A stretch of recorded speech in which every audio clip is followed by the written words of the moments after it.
E hoje mais um vídeo aqui no canal, vamos falar de Transmissão Paulista, empresa 100% transmissora aqui da nossa bolsa. Me fala inclusive se você investe em Transmissão Paulista ou em alguma outra transmissora, né? Além da Transmissão Paulista, nós temos aqui na nossa bolsa no Brasil a Taesa também, né? 100% transmissão. Nós temos a Alupar, que tem geração no portfólio, mas é mais forte em transmissão, assim como outras empresas que também são relevantes no segmento, né? Como a própria Eletrobras também é mais forte em geração, mas tem ativos de transmissão relevantes, né? Inclusive ela é a maior empresa de transmissão no Brasil, enfim, além de outras empresas aí como a CEMIG, né, que também investe em transmissão, a própria ENGIE é uma parte, né, um segmento muito resiliente ali no setor elétrico, então as empresas, em boa parte delas, investem ou têm ativos de transmissão no portfólio. Mas hoje, em específico, falaremos de Transmissão Paulista. Será que é a transmissora mais barata? Ou talvez é a elétrica mais barata da bolsa hoje? Será que está abaixo do preço teto? E os dividendos vão vir em 2024? E a pergunta que não quer calar: por que tantos vendidos no ativo? Será que tem algum risco? O mercado está preocupado com alguma coisa? Será que faz sentido? Me fala inclusive o que você acha, mas hoje mais um vídeo aqui atendendo a inscritos que pediram em atualização sobre Transmissão Paulista. A gente vai discutir alguns pontos em relação a essas questões. Vamos começar direto com o dividendo então, né, que é algo aí que foi muito perguntado. Nós temos pontos negativos aqui para o investidor de dividendos, tá? Já eu concluo, mas a expectativa do mercado em relação a proventos é de algo perto aí de 8,3%,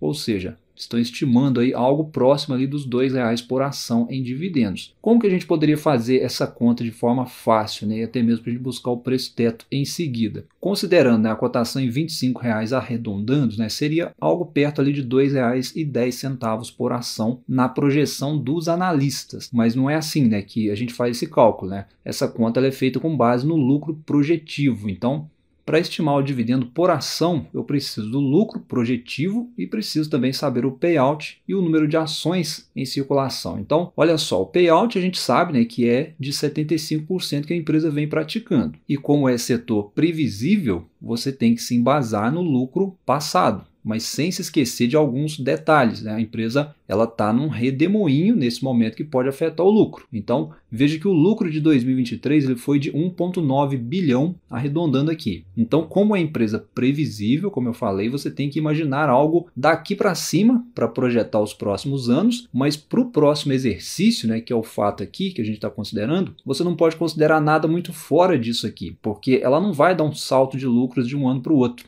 porque o setor entrega consistência de resultado e não oscilações de resultado no curto prazo, tá? Por isso, sendo conservador, você tem que estimar um pouco menos sempre nas suas projeções, tá? Para ter margem de segurança, até mesmo, como eu disse, para você fazer o preço teto, né? Sem falar que a gente sabe que a empresa está passando por um ciclo, né, de investimento, que é o redemoinho que eu falei. Então, a gente pode ter aqui, ó, detalhes a se considerar, né? As despesas aumentando, como foi observado no último trimestre. O resultado financeiro até veio positivo aqui, mas pode vir negativo de novo, como veio no trimestre passado, porque a empresa vai aumentar a alavancagem daqui para frente. Isso já é conhecido e declarado aí pela administração da empresa, são coisas que afetam o lucro. Então, para fazer a nossa conta, a gente pode fazer assim, ó, a nossa estimativa de dividendos. Se você acredita num lucro em linha com 2023, então seria mais ou menos assim, ó, 1 bilhão e 900 milhões,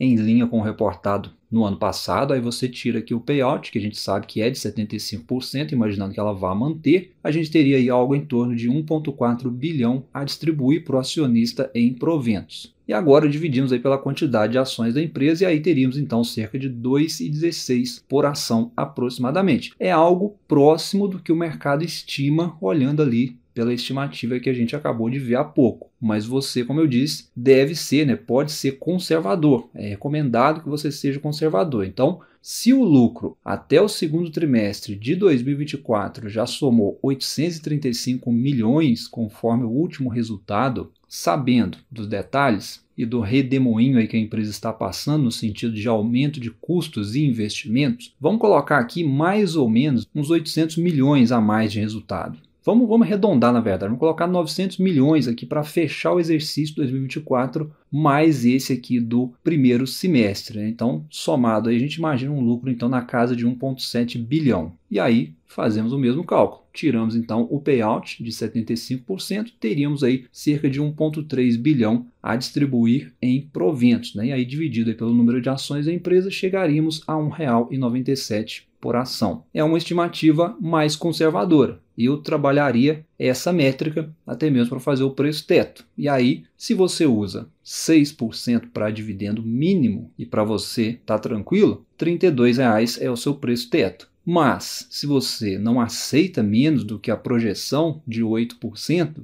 então é abaixo de 25% o seu preço teto. E se você quer algo ali perto da Selic, por exemplo, né, que é o que seria ideal para uma elétrica, imaginando já uma empresa consolidada, seu preço teto é abaixo de R$ 20,00. Ou seja, é você que decide o que está mais adequado aí pelo que você acredita. Eu trabalharia, pessoalmente falando, com a projeção de aproximadamente R$ 2,00 por ação aí para fazer o preço teto, tá? Imaginando um lucro na casa aí de 1,7 bilhão. E aí fica a seu critério especificar aí qual é o yield que você aceita receber para chegar no preço teto que você aceita pagar pelo ativo hoje. E aí tem um detalhe importante aqui, tá? Que eu me lembrei. Outro dia um inscrito até que comentou sobre isso, né? Lembrou muito bem, inclusive, um detalhe importante. Tem empresas que geralmente pagam JCP. Aí tem dedução de 15% de imposto de renda no valor por ação. E é o caso aqui de Transmissão Paulista, né? Pelo menos os últimos anúncios têm sido de JCP. Então, desses 1,97 aqui que a gente está estimando, é correto,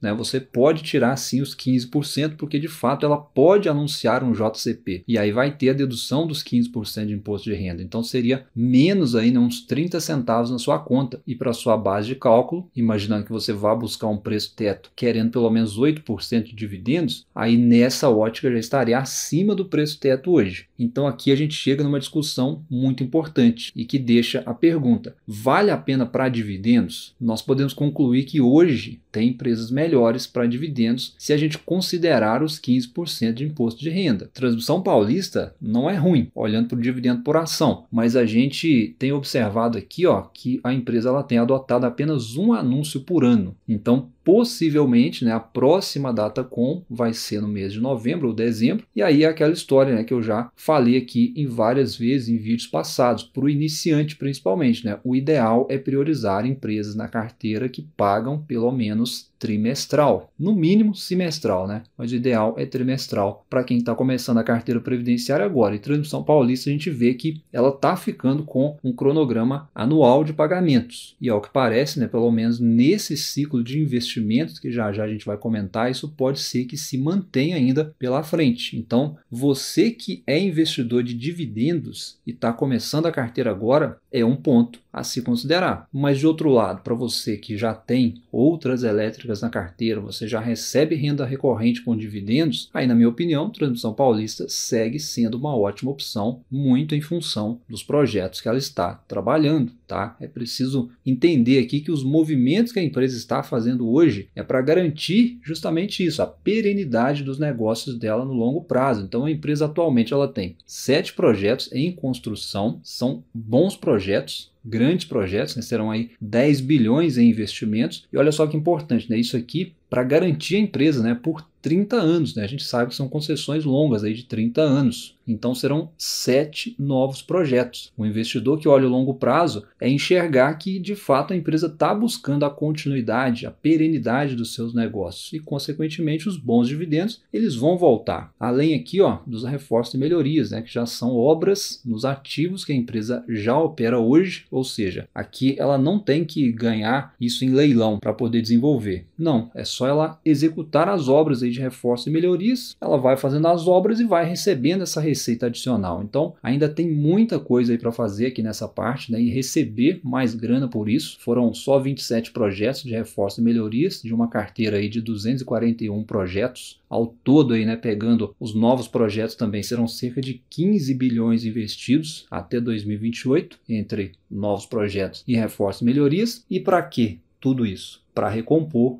o RBSE. Esse aqui é o ponto. Eu já até fiz um vídeo, já faz um tempo, né, explicando essa questão aqui do RBSE. Eu posso até trazer um outro vídeo mais à frente, mas se você está chegando aqui agora, o que você tem que saber de momento é que essa receita adicional ela vai acabar lá por volta de 2028. Por isso, a empresa já traz aqui informado nos seus balanços, né, para o mercado a receita com e sem o RBSE, para ficar claro aqui para o mercado que ela recebe essa receita adicional e que ela está trabalhando para recompor essa receita, tá? Então, hoje, essa receita adicional, chamada aqui de RBSE, é extremamente relevante para a empresa, né? Representa aí mais da metade da receita, pelo menos no último resultado, foi mais da metade da receita da empresa, né? O que responde duas perguntas iniciais que a gente fez: se o mercado está preocupado e se tem risco. Eu diria que essa preocupação do mercado em relação a risco é mais por esse lado aqui. Mesmo que a empresa esteja empenhada na recomposição dessa receita, a gente não sabe como que as coisas vão estar em 2028 em diante, economicamente falando. Fica muito claro aqui, né, pelos investimentos que a empresa está fazendo, que ela não está preocupada em adivinhar o futuro, obviamente. Ela está preocupada em fazer a parte dela hoje para poder entregar isso lá na frente, que é buscar essa recomposição com novos ativos. Mas se ela vai conseguir ou não, isso a gente não sabe. Vamos saber lá na frente, quando acontecer, se acontecer. Porém, hoje, né, o que chama um pouco a atenção em relação a riscos e incertezas é o pessimismo, entre aspas, aí, com as cotações da empresa em bolsa. Mesmo a empresa entregando um bom resultado, a gente viu no último trimestre, aí, né, o EBITDA veio de um crescimento forte, né, quase 30% a mais. A empresa está com ótimos ativos, como a gente comentou, está garantido na mão dela, ela só precisa executar as obras e entregar no prazo. Isso a empresa sabe fazer, não é de hoje.